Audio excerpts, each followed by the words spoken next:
तो देखिए आपने लास्ट क्लास में कूलम्ब्स लॉ पढ़ा था, वहाँ पे आपको ये बताया था कि अगर दो चार्ज कहीं पे हैं और इन दोनों चार्ज के बीच में जो एट्रैक्टिव या रिपल्सिव फोर्स लगता है उस फोर्स की वैल्यू होती है F equals to K Q1 Q2 upon are square. यहाँ K कांस्टेंट होता है, Q1 एंड Q2 चार्ज होते हैं और R इनके बीच का डिस्टेंस होता है।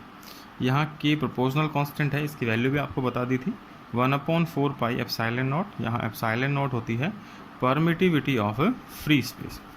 अब मान लीजिए कि आपके जो चार्ज हैं Q1 और Q2 जो फाइनाइट डिस्टेंस R पे हैं, ये किसी मीडियम में रखे हुए हों, तो मीडियम में रखने से फोर्स जो है वो थोड़ा सा चेंज हो जाएगा। और वो चेंज किस तरह से होगा, यहाँ पे जो K की वैल्यू है वो हो जाएगी 1/4 पाई एप्सिलॉन, और इस एप्सिलॉन को कहेंगे आप परमिटिविटी ऑफ मीडियम, और इसकी वैल्यू होगी epsilon naught into epsilon r. यहाँ एप्सिलॉन नॉट आपको बताया था पहले परमिटिविटी ऑफ फ्री स्पेस होता है, और एप्सिलॉन आर यहाँ पे डाई इलेक्ट्रिक कांस्टेंट या रिलेटिव परमिटिविटी होती है।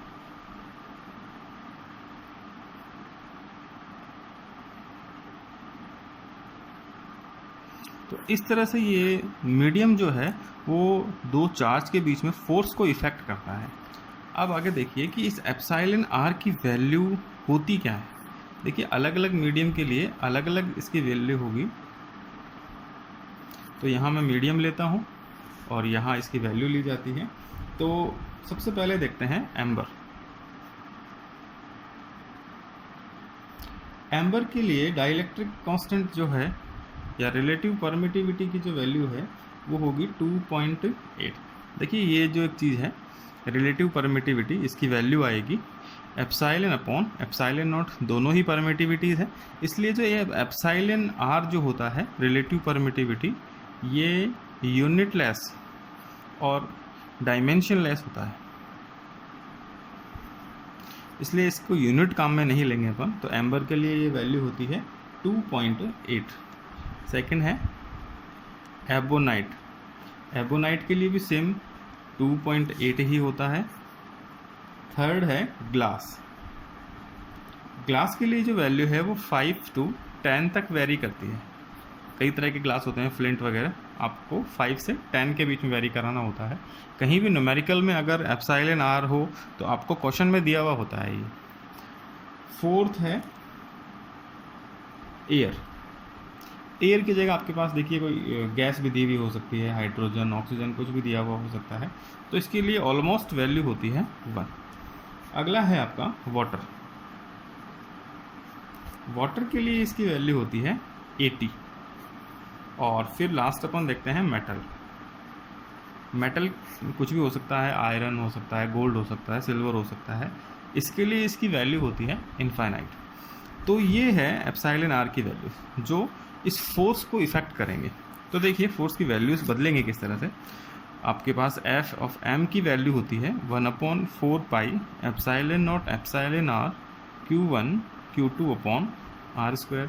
इसको अगर आप इसको यूँ लिखें पूरे को, तो F of M equals to आएगा 1/4 pi epsilon naught Q1 Q2 upon are square और whole divided by epsilon R. इसको इस तरह से लिखा जा सकता है। और यहाँ पे ये जो 1/4 pi epsilon naught Q1 Q2 upon are square value है वो वैल्यू होती है एफ की। तो यहाँ से लिख सकते हैं अपन F of M equals to F upon epsilon R. तो देखिए आपने ये देखा यहाँ से कि जो मीडियम का फोर्स होता है उसकी वैल्यू होती है एफ अपॉन एप्सिलॉन आर। और एप्सिलॉन आर यहाँ पे आपको मैंने टेबल बना के बताया था। एक तो ये जो वैल्यू है वो 1 से बड़ा है, ग्रेटर है, और ऑलवेज पॉजिटिव है। तो ये अगर आप एफ से डिवाइड करेंगे तो एफ ऑफ एम की जो वैल्यू होती है वो हमेशा ही कम होगी एफ से। तो F of M is less than F. तो कहीं भी अगर आप मीडियम डाल देंगे तो मीडियम डालने से फोर्स की वैल्यू कम हो जाएगी। अब एक मेटल के लिए आपको एप्सिलॉन आर की वैल्यू बताई है इनफाइनाइट। तो F of M equals to हो जाएगा एफ अपॉन इन्फाइनाइट, और 1 अपॉन इन्फाइनाइट जो होता है वो 0 होता है, इसलिए एफ ऑफ एम आ जाएगा 0। तो कहीं भी अगर मेटेलिक मीडियम है तो जो चार्जेस के बीच में फोर्स है उस फोर्स की वैल्यू हो जाती है 0। तो यहाँ पे देखते हैं अपन एप्सिलॉन आर के बारे में। देखिए एप्सिलॉन आर, और इसको कई जगह के से भी डिनोट किया जाता है, इसको डाई इलेक्ट्रिक कांस्टेंट बोलते हैं।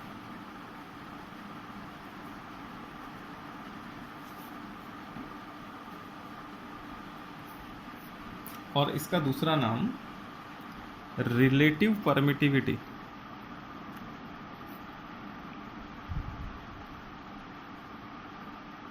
भी हो सकता है। और आपको फॉर्मूला मैंने बताया था, epsilon equals to epsilon naught into epsilon r, और यहाँ से एप्सिलॉन आर इक्वल्स टू हो जाएगा एप्सिलॉन अपॉन एप्सिलॉन नॉट। ये है परमिटिविटी ऑफ मीडियम, और नीचे है परमिटिविटी ऑफ फ्री स्पेस। तो यहाँ से इसकी डेफिनेशन बनेगी, देखिए जो होगी, in the presence of a medium the number of times the force between charges is less than that in the vacuum is called the dielectric constant of medium or relative permittivity।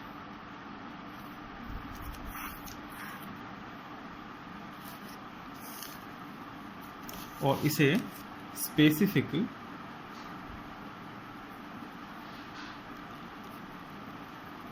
Inductive capacity भी बोला जा सकता है, SIC short में।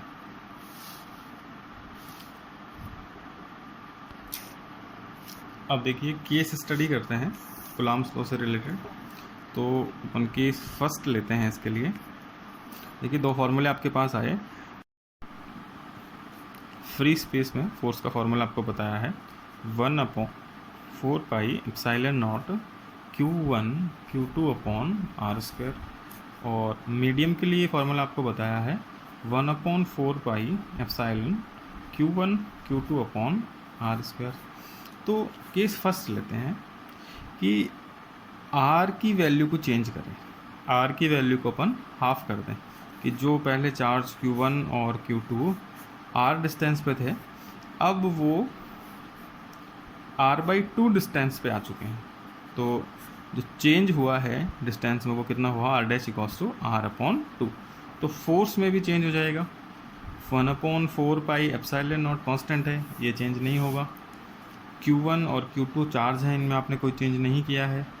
R की जगह आपने यहाँ लिखा है R', तो लिख देंगे R' स्क्वायर, और R' की वैल्यू है R/2। तो F' इक्वल्स टू आएगा 1/4 pi epsilon naught Q1 Q2 upon R/2 whole square. इसकी वैल्यू होगी 1/4 pi epsilon naught Q1 Q2 upon R square upon 4 ऊपर मल्टीप्लाई हो जाएगा, तो 4 into 1/4 pi epsilon naught Q1 Q2 upon R square, या F' की value आएगी 4 into, ये पूरी वैल्यू बन रही है F की। तो ये था आपका फर्स्ट केस कि अगर आपने डिस्टेंस को हाफ किया तो फोर्स कितना टाइम इंक्रीज हो गया, 4 टाइम। इसी तरह से केस सेकंड लेते हैं इसका, कि R' जो है वो 2R, आपने डिस्टेंस को डबल कर दिया, तो डबल करने से होगा क्या, F' इक्वल्स टू आएगा 1/4 pi epsilon naught Q1 Q2 upon R' square, या 1/4 pi epsilon naught Q1 Q2 upon 2R whole square, जो होगा 1/4 pi epsilon naught Q1 Q2 upon 4R square. इसको आप यूँ भी लिख सकते हैं 1/4 into 1/4 pi epsilon naught Q1 Q2 upon R square, या एफ डैश इक्वल्स टू आएगा 1/4 इंटू एफ, या F dash equals to F/4। तो आपने देखा कि अगर डिस्टेंस की वैल्यू को डबल किया जाए तो फोर्स 4 टाइम कम हो जाता है, और अगर डिस्टेंस की वैल्यू को हाफ किया जाए तो फोर्स इंक्रीज हो जाता है 4 टाइम। तो फोर्स जो है वो स्क्वायर में चेंज होता है। अब देखिए कई क्वेश्चंस ऐसे आते हैं जिनमें आपको चार्ज में कन्वर्जन दे दिया जाता है, या पूछते हैं कि चार्ज अगर चेंज करें तो क्या इफ़ेक्ट होगा, या फिर ये पूछा जाता है कि अगर एक चार्ज पर दूसरा चार्ज इतना अमाउंट का फोर्स अप्लाई कर रहा है तो इस पे कितना लगेगा। तो इस तरह के लिए इसका एक वेक्टर रिप्रेजेंटेशन पढ़ते हैं अपन।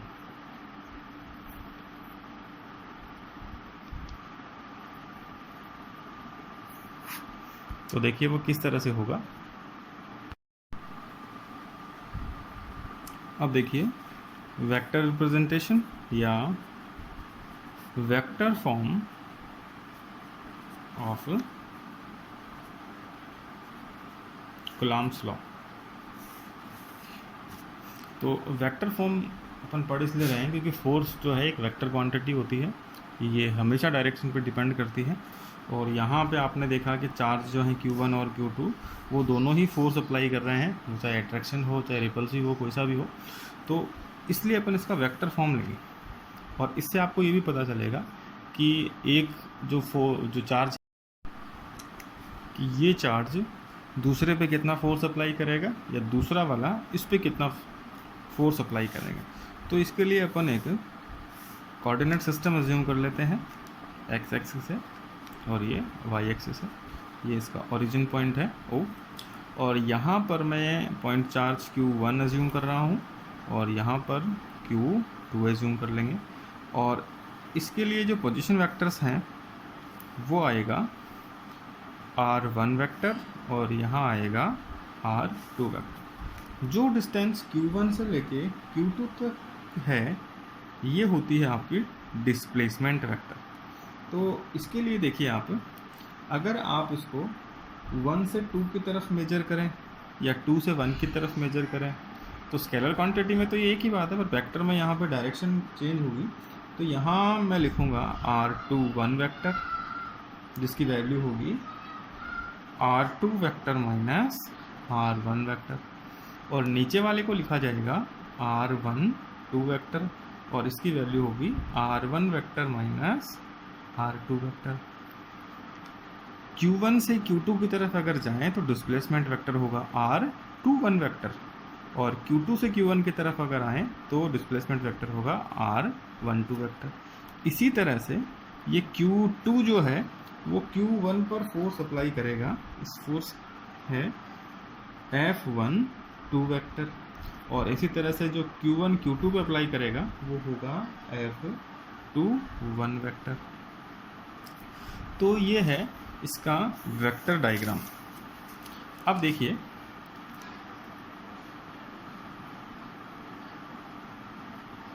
डिस्प्लेसमेंट वेक्टर, आपको लास्ट क्लास में बताया हुआ है डिस्प्लेसमेंट एक वेक्टर क्वांटिटी है, और डिस्प्लेसमेंट का जो डेफिनेशन होता है वो शॉर्टेस्ट डिस्टेंस बिटवीन 2 पॉइंट होता है। तो यहाँ वो जो दोनों पॉइंट है वो ये दोनों हैं। तो यहाँ पे आपके पास दो डिस्प्लेसमेंट वेक्टर्स हैं।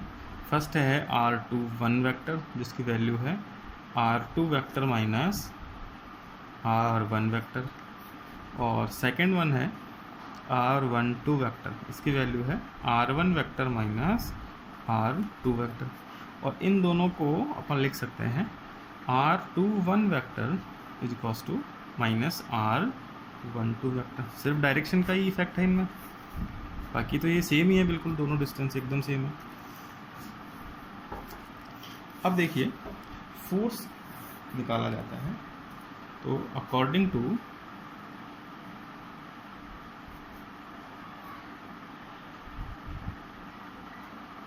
कूलम्ब्स लॉ, the force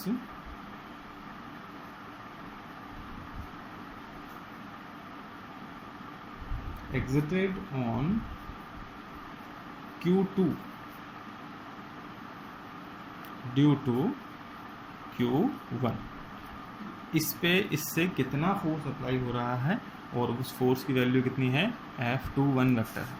तो यहाँ लिखेंगे अपन F21 vector equals to, formula आपको मैंने पहले बताया है, फॉर्मूला होगा K Q1 Q2 upon R²। तो K कांस्टेंट है, डायरेक्शन पर डिपेंड नहीं करेगा। Q1 and Q2 scalar quantities हैं।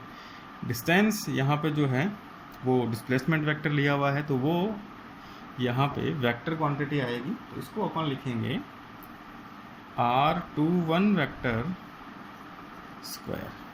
और आपने लास्ट क्लास में ये भी पढ़ा, लास्ट क्लास में आपने पढ़ा होगा कि कहीं भी अगर आप वेक्टर लगाएं लेफ्ट हैंड साइड में, तो राइट हैंड साइड में उसकी डायरेक्शन शो करनी पड़ती है।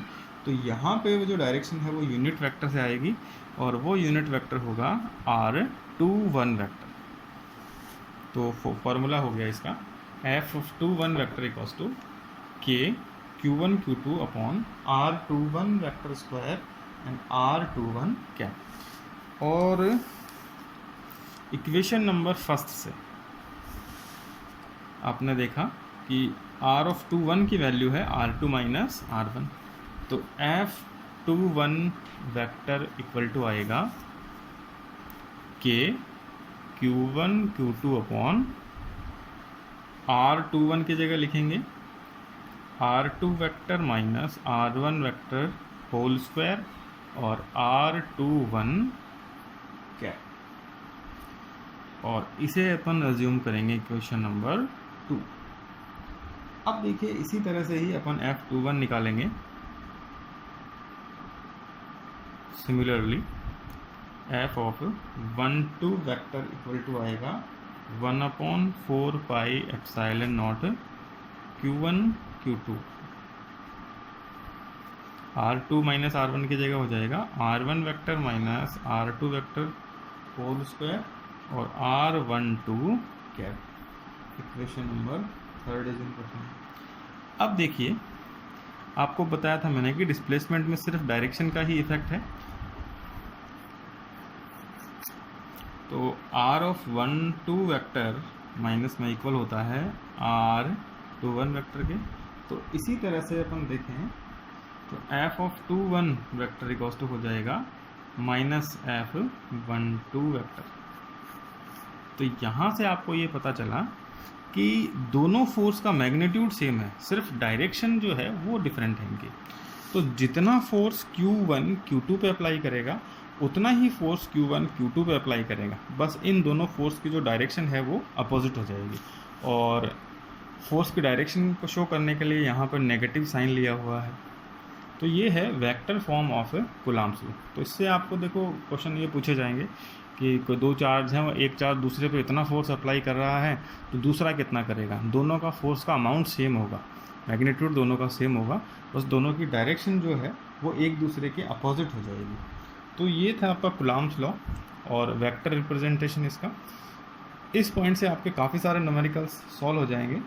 तो आपको अपने बुक के न्यूमेरिकल्स करने हैं। देखो मैंने कुछ न्यूमेरिकल्स आपको बता दिए थे, अब आपको देखो न्यूमेरिकल जो अपने आप करने हैं वो एग्जाम्पल नंबर है 1.4, 1.5,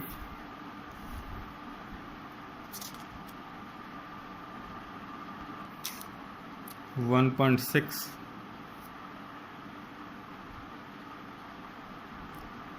ये तीनों एग्जाम्पल कर लेने हैं आपको। और चैप्टर के लास्ट में कुछ क्वेश्चंस दिए हुए हैं जो मल्टीपल चॉइस भी हैं, शॉर्ट आंसर टाइप भी हैं, वेरी शॉर्ट आंसर टाइप हैं और न्यूमेरिकल्स भी हैं। उनमें से भी आपको कुछ क्वेश्चंस करने हैं जो मैं आपको बता देता हूँ। तो देखिए क्वेश्चंस हैं आपका बुक के लास्ट में है, मल्टीपल आंसर टाइप क्वेश्चन है। क्वेश्चन नंबर 1 से लेकर 6 तक आपको करना है। वेरी शॉर्ट आंसर टाइप में 1 से 6 तक करने हैं। और न्यूमेरिकल में आपको 2 करने हैं, न्यूमेरिकल नंबर 1 और न्यूमेरिकल नंबर 2। इससे आपकी इस पॉइंट की अच्छी एक्सरसाइज हो जाएगी। फिर भी अगर आपको कोई डाउट हो तो आप कमेंट बॉक्स में या फिर व्हाट्सएप पे मेरे को मैसेज कर दें। और जो भी क्वेश्चंस आपको बताए जा रहे हैं इनको कम से कम सॉल्व करके देखें एक बार।